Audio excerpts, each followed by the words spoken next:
하나님의 은혜로 삽니다. 축복합니다. 하나님의 은혜가 당신에게 충만하기를 바랍니다.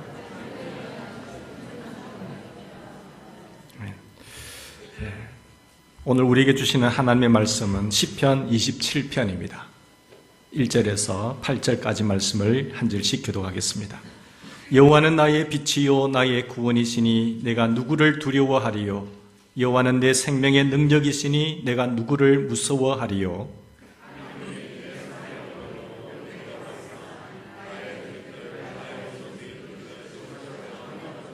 군대가 나를 대적하여 진칠지라도 내 마음이 두렵지 아니하며 전쟁이 일어나 나를 치러할지라도 나는 여전히 태연하리로다.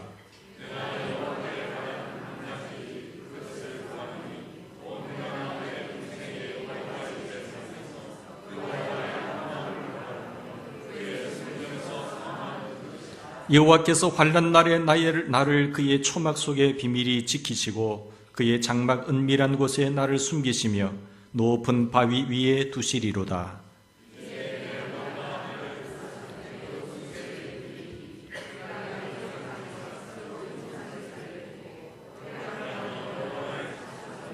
여호와여, 내가 소리내어 부르짖을 때에 들으시고 또한 나를 긍휼히 여기사 응답하소서.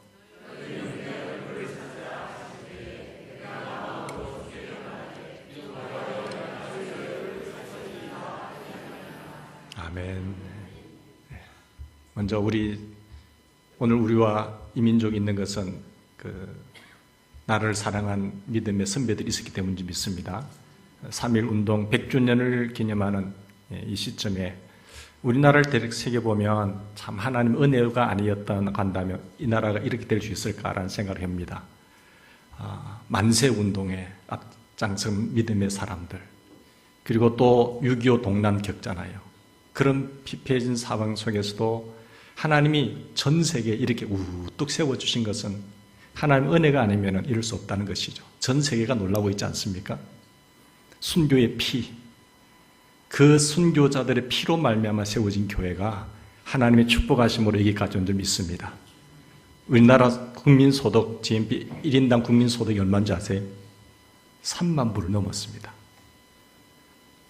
더 많은 나라도 있지만 우리 경제대국 11위, 소득 3만 불, 한 사람의 연봉이 3,600만 원입니다. 한 달에 300만 원씩 버는 거예요. 맞벌이 하면 거의 7천만 원입니다. 근데 우리 중소기업의 평균 연봉이 얼마인지 아세요? 3,600만 원이에요. 중간입니다. 대기업은요 6,500만 원이에요. 평균이.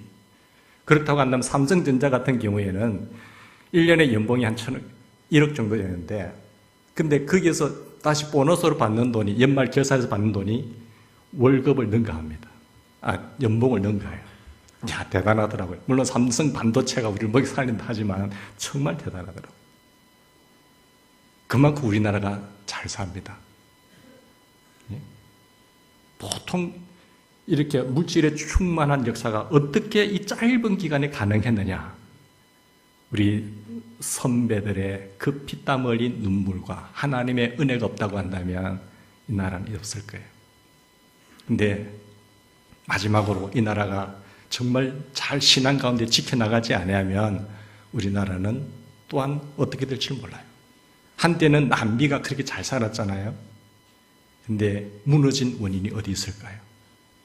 그래, 그것을 생각하면서 3.1 운동 100주년을 맞는 이때에 다시 한번 경각심을 가지고 하나님 중심으로 나가는 우리가 되기를 바랍니다.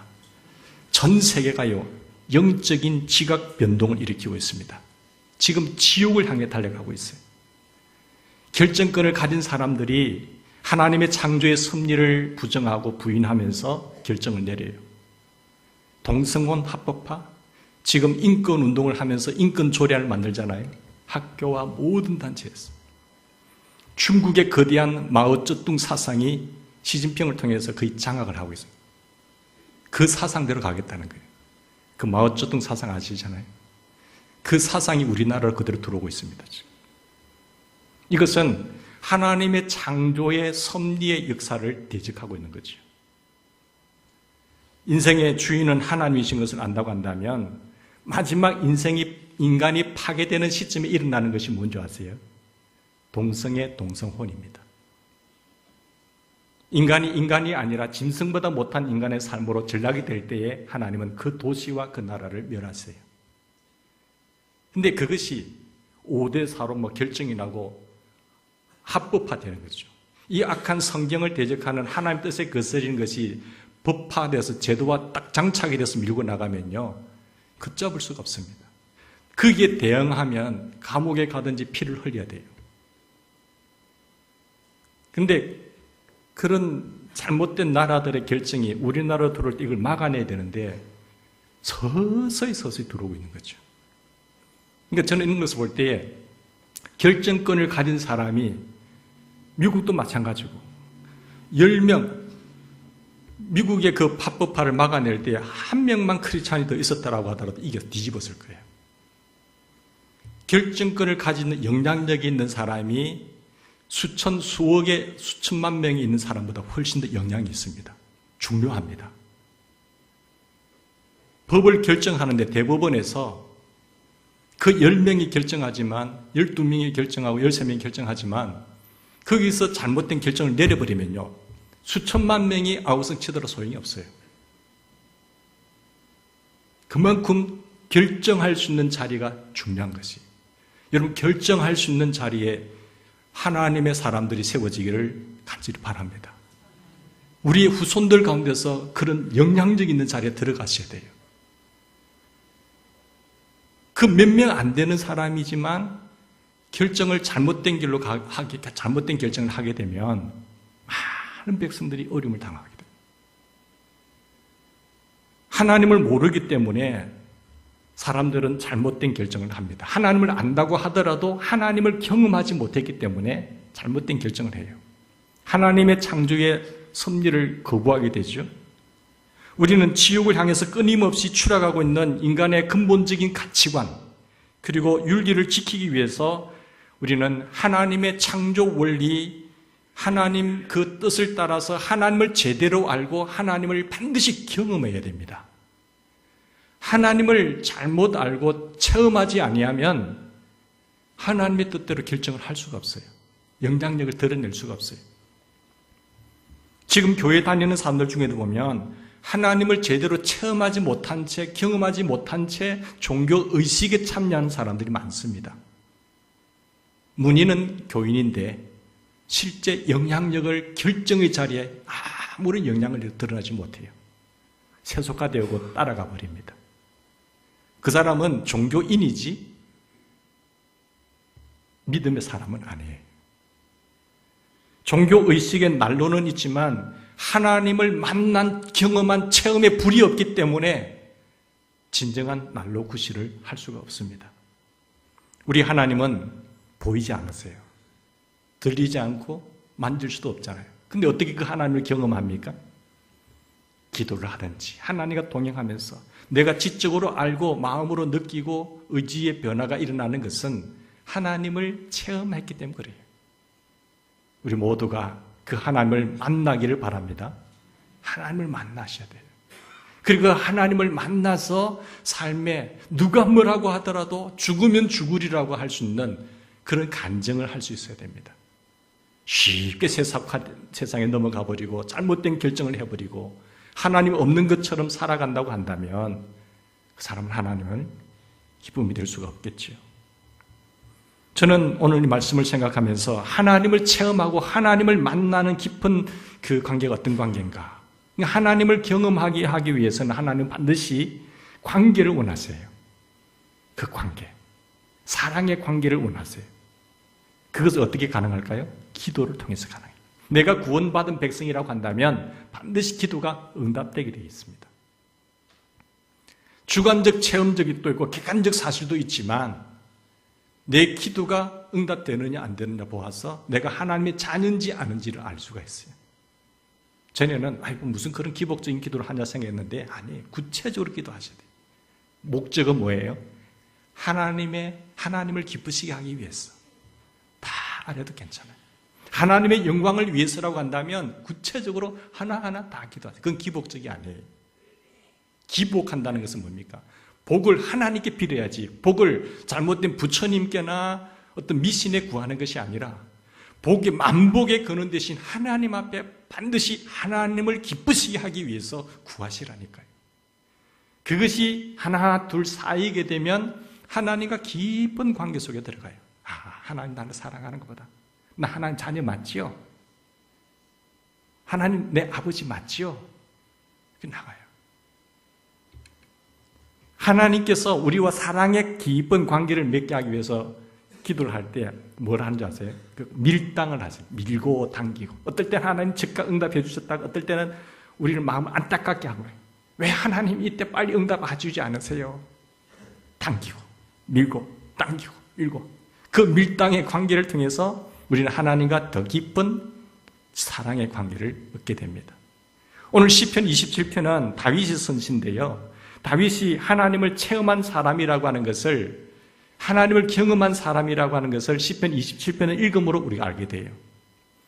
오늘 여기 말씀 보면 어떤 상황에서 다윗이 어떤 확신을 가지고 어떤 고백을 하고 있는지 어떤 희망을 품고 있는지를 우리가 알 수 있잖아요. 지금 이런 희망과 이런 RM이 어디서 근거하고 있습니까? 어떤 상황이지요? 지금 다윗이 어떤 상황인가 보면 2절에 보세요. 악인들이 내 살을 먹으려고 내게로 왔잖아요. 또 여기 보면 10절에 보면 부모에게 버림을 당했고 5절에 보면 환난을 당하는 순간이에요. 12절에 보면 자신의 생명이 원수들, 위정자들의 손에 지금 넘겨질 것 같은 상황이에요. 생명의 위협이 느끼는 그런 상황이죠. 그런 상황에서 어떻게 말하고 있습니까? 1절에 보면 지금 원수들이 쳐들어온 상황이고 자기 생명의 위협을 느끼는 그런 상황 속에서 다윗이 고백하는 것을 보세요. 1절 보시면 여호와는 나의 빛이요 나의 구원이시니 내가 누구를 무서워하리요 두려워하리요 여호와가 나의 생명의 능력이시니 내가 누구를 무서워하리요 내가 지금 죽음의 상황이고 환난 날이지만 내가 누구를 더 무서워하고 누구를 두려워하리요? 하나님이 생명의 능력이신데 내가 두려워할 것이 없다는 거잖아요. 이 하나님을 경험하지 않고 만나지 않는 사람이 이런 고백을 할 수 있겠습니까? 하나님을 체험하지 못한 사람은요, 아이고 내가 왜 내 팔자 왜 이래? 나는 왜 이래?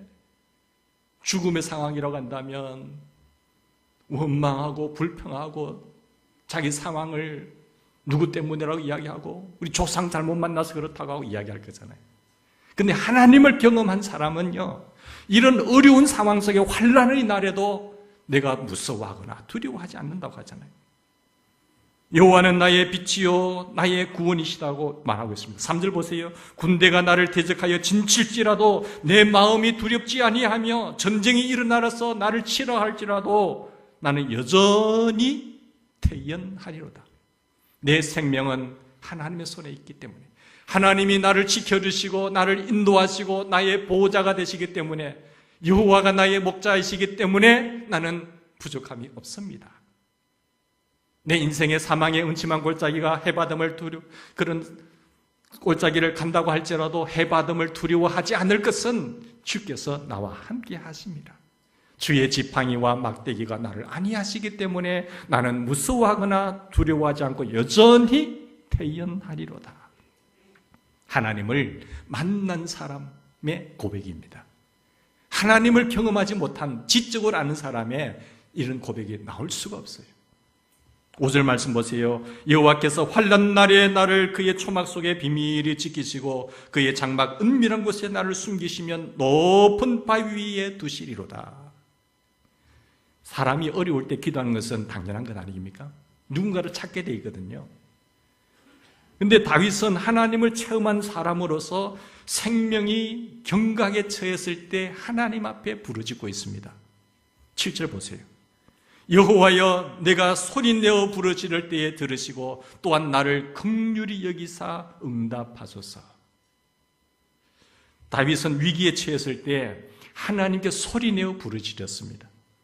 위기를 당했는데 하나님 알아서 하시고 도와주시든지 말든지 모르겠습니다. 이렇게 기도한 사람 있으세요? 아빠 나 지금 죽겠어요. 도와주세요. 절박한 상황이라고 한다면, 환난 날이라고 한다면 주여 하고 찾지 않겠어요? 기도원 올라가시든지 때로는 금식하시면서든지 하나님이 여기에 개입해 주셔야 됩니다. 하나님이 아니면 나는 살 수가 없나이다. 하나님이여 나를 고치시고 나를 불쌍히 여겨 주십시오 라고 소리내어 부르짖어야 돼요. 다윗은 하나님이 어떤 분인가를 알았기 때문에 다른 사람 의지하지 않고 다른 데를 찾아 도움을 구한 것이 아니라 인생의 생사화복을 주관하시는 하나님께 소리내어서 부르짖었다고 말하고 있습니다. 여러분, 위협할 때에 하나님께 소리내어 부르짖어 보셨습니까? 내가 교인이면서 하나님을 믿으면서 소리내어 하나님 앞에 절벽하게 부르짖지 않는 사람들은요, 하나님을 잘 경험하지 못해요. 그런 위기 상황을 왜 하나님이 허락하신 줄 아세요? 나를 경험하라고, 너와 깊은 사랑의 관계를 맺기 위해서 하나님이 상황을 몰고 갈 때가 있습니다. 하나님이 전능하신 분이세요? 그냥 턱 줄 수도 있으세요. 근데 왜 우리는 마음을 안타깝게 하고 왜 하나님 앞에 조바심 내게 하는 줄 아세요? 하나님 깊은 사랑의 관계를 유지하기 위해서. 하나님을 찾으시기 바랍니다. 사람들은 위험할 때 왜 부르짖습니까? 고통 속에서 왜 부르짖을까요? 너무 그럴 때에 부르짖는 이유는 절실하니까. 애타는 마음, 물론 표현이 항상 부르짖는 것은 아니고 부르짖는다는 것은 애타고 절실한 마음으로 찾는 거잖아요. 하나님, 나 죽겠나이다. 그분이 내 아버지라고 한다면 아버지 나를 불쌍히 여겨주시고 긍휼히 여겨주시고 응답해 주세요. 그런 관계 속에서 그 하나님을 만나면 어떠한 상황 속에서도 하나님 뜻대로 결정합니다. 내가 하나님을 경험했거든. 사람들이 다 떠날지라도 나는 하나님을 위해서 살아요. 그래서 그 인생의 삶에 소원이 뭔지 아세요? 하나님을 기쁘시게 하는 겁니다. 우리 예수님이 늘 아버지의 기쁘신 일을 함으로 말미암아 그를 결코 혼자 두지 아니했던 것처럼 내 평생 소원은 하나님을 기쁘시게. 어떻게 하면 이렇게 하면 하나님 기쁘시겠어요? 하나님 뭐 어떻게 하는 게 제가 춤추는 게 하나님 기쁘시겠나요? 그럼 춤을 추는 거예요. 하나님 이렇게 하면 하나님 기쁘시겠죠? 그렇게 할 수 있도록 자 부족한데 도와주세요 하나님. 그러면 제가 하나님 이름 영광롭게 해드릴게요. 이 깊은 관계성 속으로 들어가는 거죠. 시편 50편 15절 보면 이렇게 말씀하셨습니다. 환난 날에 나를 부르라. 내가 너를 건지리니 네가 나를 영화롭게 하리라. 환난이 올 수가 있어요. 그러나 하나님은 뭐라고 하세요? 그때에 나를 부르라. 내가 너를 건지겠다고 했어요. 그리하면 네가 나를 영화롭게 하리로다. 우리가 환난 날이 올 때에 여호와 하나님 앞에 부르짖고 소리내어 울부짖는 그런 기도가 있기를 바랍니다. 그 관계를 통하여 사랑의 관계를 맺기를 원하시죠. 그런데 우리가 하나님께 부르짖을 때에 먼저 해야 될 일이 있습니다. 뭘까요? 회개하셔야 돼요. 회개. 귀가 둔하여 듣지 못하심도 아니고 손이 짧아서 능력이 없어서 하지 못하시는 하나님, 너와 내 사이에 죄악의 담 때문에. 그래서 먼저 해결해야 될 것은 회개하는 거예요. 죄를 청산하는 겁니다. 그래야 우리의 기도가 응답이 됩니다. 그 관은 큰데 그게 더러운 것으로 꽉 막혀 있으면 아무리 저수지에서 물이 내려오려고 하더라도요, 내려오지 않아요. 막힌 게. 그걸 뚫으셔야 돼요. 내가 하나님을 사랑한다고 한다면 하나님 마음 섭섭하게 한 것, 하나님 뜻대로 순종하지 못한 것 회개합니다. 그리고 눈물 흘리면서 회개하고 청산하셔야 돼요. 그래서 하나님은 응답하세요. 이런 말씀이 있잖아요. 하나님께서 부르짖을 때에 악에서 돌이키지 않고 부르짖으면 하나님 응답하지 않는다고 하셨어요. 이사야를 통해서도 하나님 이렇게 말씀하셨습니다. 너희는 여호와를 만날 만한 때에 찾으라. 가까이 계실 때에 그를 부르라. 악인은 그의 길을, 불의한 자는 그 생각을 버리고 여호와께로 돌아오라 했어요. 그리하면 그가 긍휼히 여기시리라. 우리 하나님께로 돌아오라. 그가 너그럽게 용서하시리라. 우리가 하나님께 응답받기 위해서는 먼저 악한 길에서 돌이키셔야 됩니다. 이게 기도 응답의 비밀 첫 번째예요. 악한 길에서 떠나고 불의한 생각을 버리고 하나님께 부르짖을 때에 하나님께서는 용서해 주시고 그 기도를 들으시고 하나님이 들으셨다는 것은 응답이거든요. 하나님을 체험하는 것을 부흥이라고 말합니다. 개인이 하나님을 체험하면, 하나님을 경험하면 그 개인의 삶에 부흥의 역사가 나타나요. 길이 열려요. 시온의 대로가 열려요. 막히더라도 하나님께서 뚫어주세요. 단체가 하나님을 체험하면 그 단체의 부흥의 역사가 나타납니다. 죄를 청산하고 회개하고 하나님 중심으로 하나님께 집중될 때에 나가는 그 단체는 반드시 부흥이에요. 가정에 하나님을 체험하면 부흥의 역사가 일어나는 줄 믿습니다. 부흥은 하나님이 하시는 거예요. 다시 리바이벌 살아나는 것이 부흥이잖아요. 다시 회복되는 것이 부흥이에요. 숫자적인 부흥도 있지만 삶의 질이 훨씬 더 윤택해집니다. 복되게 돼요. 그게 부흥입니다. 여호와의 생명이 내게 들어오게 되고 하나님이 간섭하시고 하나님이 인도하시고 하나님이 보호하시고 하나님이 길을 여신다니까요. 모든 것이 살아나게 되어 있어요.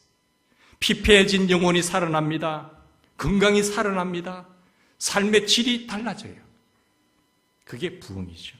역대하 7장 13절 이하에 보면 혹 내가 하늘을 닫고 비를 내리지 아니하거나 혹 메뚜기들에게 토산을 먹게 하거나 혹 전염병이 내 백성 가운데 유행하게 할 때에 왜 이런 것이 올까요? 하나님과 잘못된 관계성 속에서 나갈 때 하나님은 그를 도구로 사용해서 전염병도 내리고 메뚜기도 소철에 기한 전에 따야 기쁨이 충만해야 되는데 그것이 떨어져 버리죠. 칼과 먹어버리죠. 그것이 내 것이 안 되잖아요.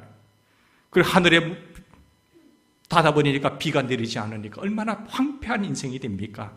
그렇게 할 때에 내 백성이 그들의 악한 길에서 떠나 스스로 낮추고 기도하여 내 얼굴을 찾으면 내가 하늘에서 듣고 그들의 죄를 사하고 그들의 땅을 고칠지라.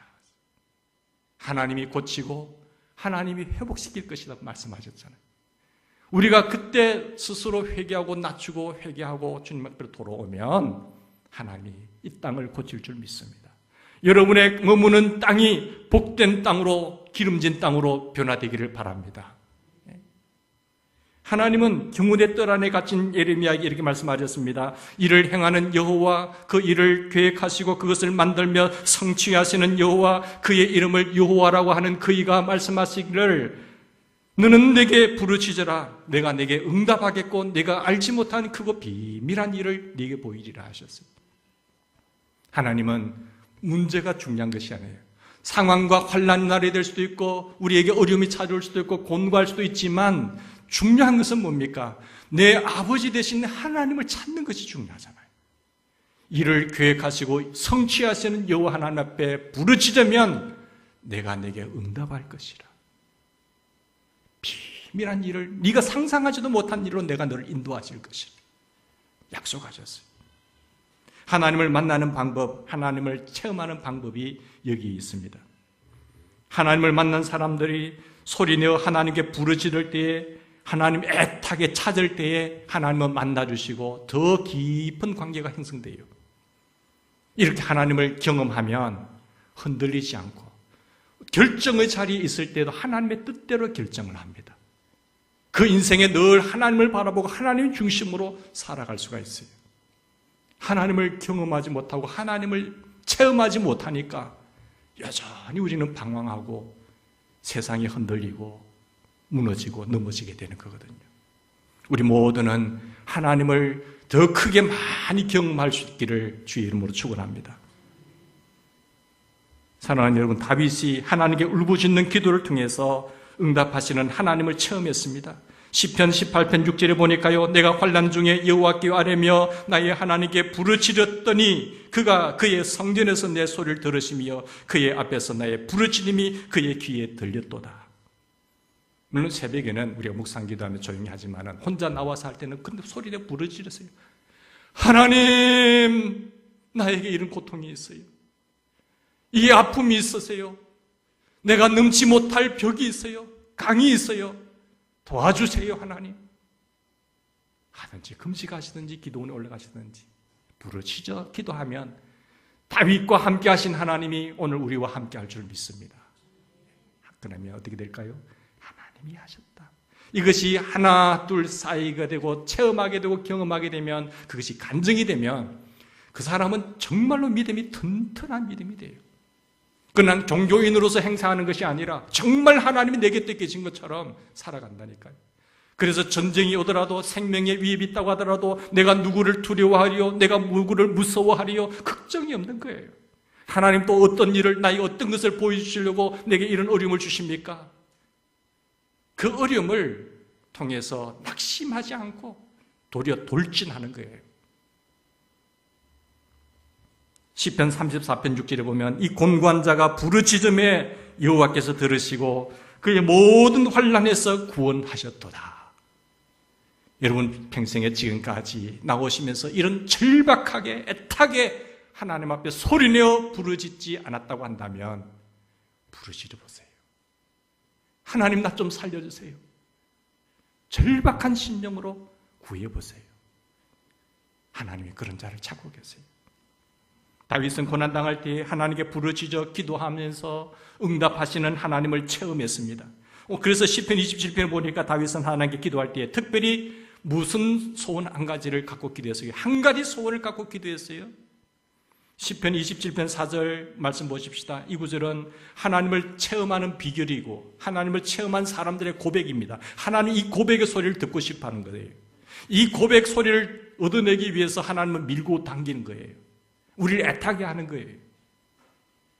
우리 4절 다 같이 읽겠습니다. 시작. 내가 여호와께 바라는 것 한 가지 일, 그것을 구하리니 곧 내가 내 평생에 여호와의 집에 살면서 여호와의 하나님을 바라보고. 네, 이것이 이 히브리에 보면 에하드 한 가지 먼저 나와요. 에하드, 나는 하나님께 바라는 소원 한 가지 일, 그것이 하나님과 동행, 하나님 집에 살면서 하나님의 아름다움을 바라보는 거예요. 늘 하나님과 동행하는 거예요. 그 관계성을 유지하는 겁니다. 어려움을 당하면서 여호와 하나님께 바라는 하나, 그것이 뭡니까? 가슴에 새겨진 하나, 내가 잊지 못할 하나, 계속 사모하고 간구하는 것 하나, 하나님 이것만 반드시 이루어 주시옵소서. 바로 그 하나가 무엇입니까? 하나님을 기쁘시게 하기 위해서 찾는 것이 무엇이에요? 제 소원은 평생 하나님을 기쁘시게 하는 겁니다. 내가 먹는 것도, 내가 건강해야 될 이유도 하나님을 기쁘시게, 그 일을 해야 될 이유도 하나님을 기쁘시게, 우리 모두의 소원이 되기를 바랍니다. 그걸 구하세요. 하나님, 저 좋은 영향력 있는 자리에 세워주시면 정말 하나님을 위하고 하나님이 원하시는 그런 결정을 내리는 사람 될게요. 법관들 가운데 그런 정신이 있었던 사람이 한 명만 더 있었다고 한다면 미국이 넘어갔겠어요? 동성혼 인권 조례를 정하는 그 정치인들 볼 때 하나님의 사람이 그 결정을 하는 자리에 믿음의 사람이, 하나님을 체험하고 경험한 사람이 있다고 한다면 우리는 걱정할 게 없어요. 그 한 사람이 없기 때문에 서명운동하고 수천만 명이 움직여도 움직이지 않는다니까요. 그런 수고를 들려면 우리 후손들 가운데 인물을 만들어내야 됩니다. 인물을 키워내야 돼요. 그러면 수월해요. 잘못된 지도자가 되면요, 하나님을 모르는 사람이 지도자가 되면 백성이 어려워져요. 단체에 잘못된 지도자가 서게 되면요, 백성들이 어려워집니다. 힘들어져요. 그래서 우리는 우리의 자녀들 가운데 인물을 만들어내야 돼요. 우리의 후손들 가운데 우리 교회를 통해서 하나님의 인물들이 많이 나올 수 있도록 기도하셔야 돼요. 하나님의 집에서 하나님과 같이 사는 것을 사모한 다윗 보십시오. 하나님이 너무 좋아서 하나님만 생각하면 평안하고, 하나님만 생각하면 기쁘고, 하나님만 생각하면 늘 평강이 넘치는 거지. 여호와 하나님이 내 인생의 최고입니다. 하나님이 모든 것을 하셨습니다. 나의 나 된 것은 하나님의 은혜입니다. 그래서 하나님이 내 목자가 되시기 때문에 나는 부족함이 없습니다. 하나님. 사울이 시기에서 다윗을 죽이려 할 때 많은 사람들의 15년 동안 피신 생활하잖아요.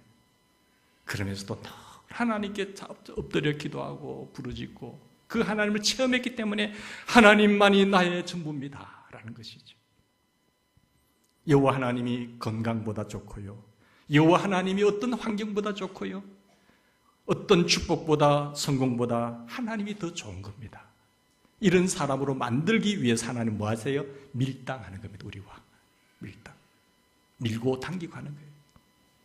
여러분, 건강이라든지 명예라든지 성공이라든지 축복이라든지 모든 것이 다 누구 안에 있을까요? 하나님 안에 다 있어요. 하나님이 나의 전부고 나의 최고가 되는 거예요. 그런데 하나님 점점 멀리하고 복을 얻기 위해서 쫓아간다든지 건강을 찾기 위해서 하나님과의 관계를 멀리한다든지 하면요, 그 사람은 어리석은 사람이에요. 하나님 안에 다 있다니까요. 하나님은 이 창조의 주인이신데, 그래서 그 하나님을 체험하고 만나니까 내가 누구를 무서워하리요? 내가 누구를 두려워하리요? 고백했잖아요. 왜 하나님이 최고입니까? 왜 하나님이 가장 좋습니까? 다윗이 왜 하나님을 사모했습니까? 왜 다윗이 하나님을 바라보면서 사모한 인생으로 나갔을까요? 하나님의 기쁨과 하나님의 즐거움이 그분이 내 삶의 원천이고 기쁨이기 때문에, 그것을 알았기 때문에 하나님만이면 됩니다. 주의 앞에는 충만한 기쁨이 있고 주의 오른쪽에는 영원한 즐거움이 있나이다 라고 고백했습니다. 다윗이 고백했던 27편 4절을 보면 한 가지 소원, 하나님과 평생 같이 살면서 하나님의 아름다움을 바라보면서 사모하고 깊은 그 소원에 집중하기까지 수많은 밀당을 체험했습니다. 몇 년간요? 15년간. 다윗이 골리앗을 무리칠 때가 15세였거든요. 근데 그때부터 바로 하나님은 왕으로 세울 수 있지만은 30세의 왕이 됩니다. 근데 그 15년 동안 사울의 추적을 당하면서 몇 번 죽을 고비를 넘깁니다. 왜 그런 기간이 필요했을까요?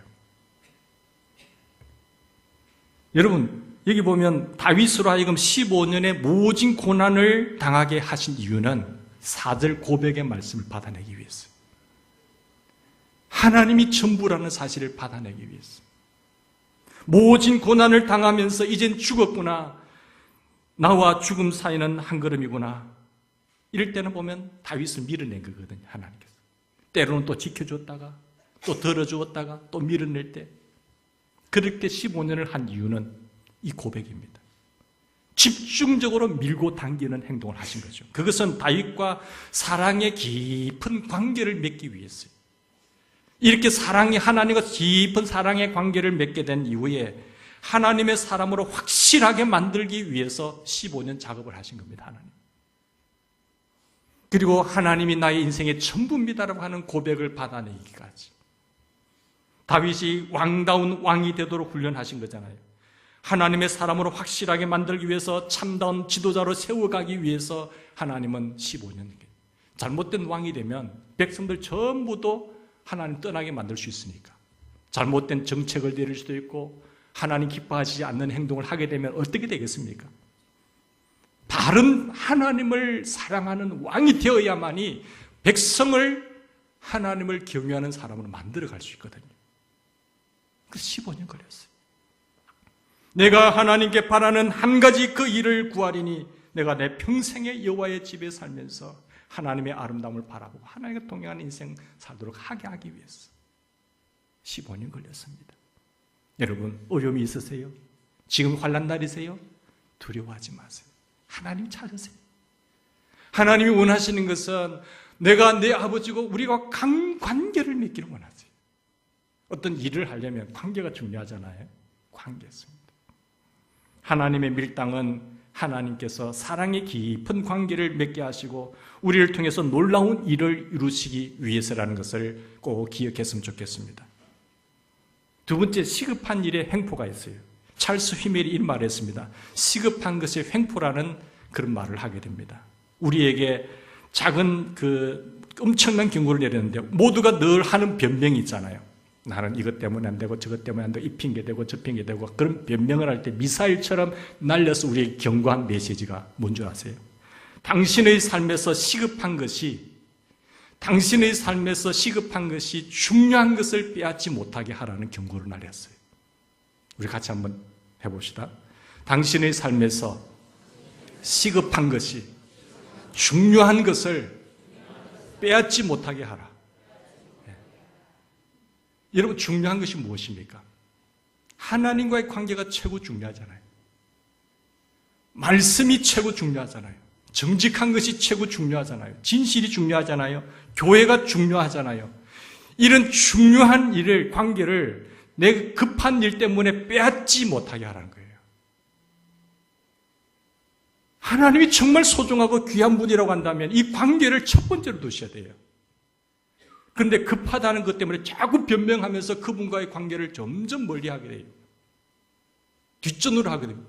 중요한 일을 미루지 말라는 거예요. 급하다고 중요한 건 아니거든요. 급한 것보다 더 중요한 일을 먼저 하라는 겁니다. 그 중요한 것을 빼앗기지 말라는 거죠. 급한 건요, 바쁘다 바빠. 요즘 먹고 죽기에도 바쁘다는 거예요. 그만큼 바쁜. 목사님, 먹고 죽기에도 바빠 죽겠어요. 그 얼마나 바쁜 거라겠어요. 그게 시급한 것의 횡포입니다. 우리 인생을 멍들게 만들고 피폐하게 만드는 첫 번째가 급한 거예요. 그런데 보면 별로 중요하지 않아요. 자기는 중요하게 될지 몰라도. 시급한 것의 횡포에 시달리는 것은 우리의 비극입니다. 시급한 일에 그 불을 끄다 보면은 정작 중요한 것은 항상 뒤로 미뤄버리거든요. 시급한 것은 비명을 지르지만 중요한 것은 소리를 내지 않습니다. 급한 것은 요란하지만 중요한 것은 조용합니다. 급한 것은 시간을 달라고 관심을 달라고 요구하지만 중요한 것은 입을 딱 다물고 있어요. 그런데 정말 중요하다는 것을 깨달을 때까지 인내하셔야 돼요. 여러분에게 급한 것이 무엇입니까? 그리고 여러분에게 중요한 것은 무엇입니까? 우리에게 일하고 돈 벌고 아이 키우고 뭐 하는 것 다 급하죠. 합격하고 병을 고치면 문제 해결하는 것이 시급하지 않습니까? 그러나 당장 처리해야 되고 시급한 일 때문에 정말 중요한 것을 놓치고 있지는 않는지를 생각해 보세요. 그러고 인생 다 살한 거예요. 중요한 거 다 놓쳐버렸어요. 하나도 한 게 없어요. 그럼 인생 성공자가 되지 못하는 거죠. 자, 이제 하나님을 체험하려면, 하나님을 경험하려면 어떻게 될까요? 밀당해야 되는데, 우리 도표를 한번 보십시다. 하나님을 경험하는 삶의 해리 블랙하베가 지은 책에 보면 이 도표가 있습니다. 자, 1번이 뭡니까? 하나님이 일을 하기를 원하거든요. 하나님은 지금도 일을 하세요. 어제도 저를 일을 하는 걸 봤어요. 저는. 하나님은 하나님의 사람을 통해서 지금도 끊임없이 일을 하고 계세요. 어떤 사람하고 일을 할까요? 1번. 그 하나님의 일이, 그 하나님 일을 내가 믿음으로 반응 바로 해버리면, 순종해버리면 하나님을 체험하고 경험합니다. 끝나는 거예요. 하나님께서 하나님을 경험하는 삶에서는 결정적인 게 뭡니까? 순종입니다. 그 믿음만큼 순종하거든요. 근데 이것이 안 되니까 2번으로 내려오는 거예요. 하나님 우리가 무슨 관계를 맺는다고요? 사랑의 관계를 맺게 되는 거예요. 계속 밀당하는 거예요. 당기고 밀고 초청합니다. 야, 이 일에 네가 좀 필요한데 좀 할 수 없니? 초청할 때도 거부하는 거죠. 하나님 나 좀 바빠요. 그 시급한 횡포 때문에 계속해서 밀리는 거예요. 그게 또 초청하거든요. 그리고 하나님의 말씀의 방법을 말씀으로 우리를 말씀해 주세요. 밑에. 그죠? 이렇게 하라, 이렇게 하라. 하나님의 말씀으로 지도해 주세요. 설교를 통해서든지 큐티를 통해서 말씀 읽을 때 말씀하시거든요. 그럼 우리에게 갈등하는 거예요. 이렇게 할까 말까. 자꾸 마음에 불안함이 생기고 선택의 기로에 놓이잖아요. 그때 믿음의 조정을 하셔야 돼요. 조정을 하여서 딱 순종하면 하나님을 경험하게 돼요. 이런 과정을 통해서 하나님을 체험한다니까요. 그런데 이것이 반복이 되다 보면 이 밀당을 통해서 하나님을 만나고 내 숙회를 조절해갖다 하나님께 맞춰버리면 바로 하나님께서 일을 하실 때 내가 순종해버리면 계속해서 하나님을 체험하는 거예요. 하나님 정말 멋있다. 하나님은 그 사람을 통해서 계속 일을 하시는 겁니다.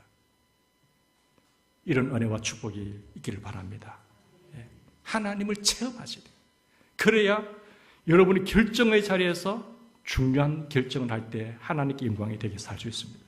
하나님께서 아브라함에게 자녀를 주시겠다고 약속하신 후에 그 자녀를 주시는데 몇 년 걸린 줄 아세요? 25년 걸렸잖아요. 100세에 얻었으니까. 하나님께서는 아브라함을 하나님을 섬기는 하나님 백성의 조상으로 세우셨습니다. 하나님의 백성 조상다운 하나님의 그 인격을 아브라함의 참다운 인격을 만드시는데 25년 걸렸습니다. 하나님의 백성다운 조상으로 만들기 위해서 선조의 질이 누구에게 연결될까요? 후손들에게 영향을 미쳐요. 후손들의 질이 선조의 질에 영향을 받습니다. 여러분들이 선조들이 어떠한 신앙의 질을 가졌느냐, 삶의 질을 가졌느냐 후손들에게 바로 내려가 버려요. 그래서 하나님은 이 조상을 훈련시킨 거예요. 25년간. 헨리 블랙하임 목사님 이런 말을 했습니다. 작은 인물이 큰 일을 맡는 것보다 더 한심한 것은 없다. 잘못된 지도자가 정체성이 없고 중요한 가치관을 갖지 못한 사람이 지도자가 되면요, 공동체가 어려워져요. 나라가 힘들어져요. 그래서 작은 인물이 안 될 사람인데, 인물이 안 된 사람인데 큰 일을 맡잖아요. 그 사람 때문에 다 망칩니다. 굉장히 어려워져요. 그보다 한심한 일이 없어요. 그래서 지도자가 중요한 거예요. 내가 준비도 안 됐는데 교회 지도자가 되겠다. 그 아예 생각부터 접으셔야 됩니다. 얼마나 힘들게 만들려고, 얼마나 고통스럽게 만들려고. 꿈에도 꾸지 마세요. 내하고 좀 안다고 또 세워서도 안 되고요. 인물이 먼저 되셔야 돼요. 그래서 우리는 무슨 운동을 해야 됩니까? 인물을 만드셔야 돼요. 인물을. 하나님 기뻐하시는 신앙의 인물을 키워나가셔야 돼요. 그들이 우리 다음 세대에서 나와 있어야 됩니다. 교사님들이 그걸 수고하잖아요. 그 인물이 안 되면요, 영향력 하나도 없어요. 그 인물 만들어서 국회도 보내고 중요한 요직의 결정권을 내릴 수 있는 자리에 딱 보내면요, 그 사람들 때문에 얼마나 편한지 몰라요.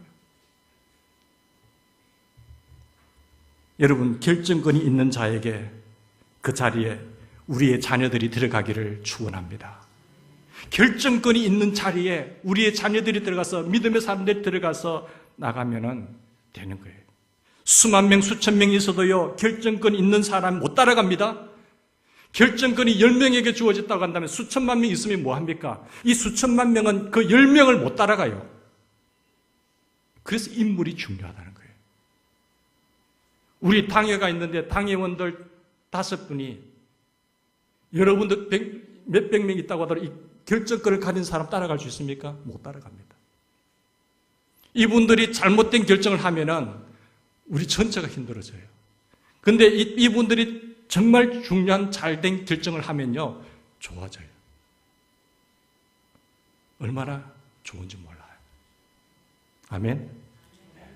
그래서 그걸 잘 보셔야 돼요. 끊임없이 기도합시다.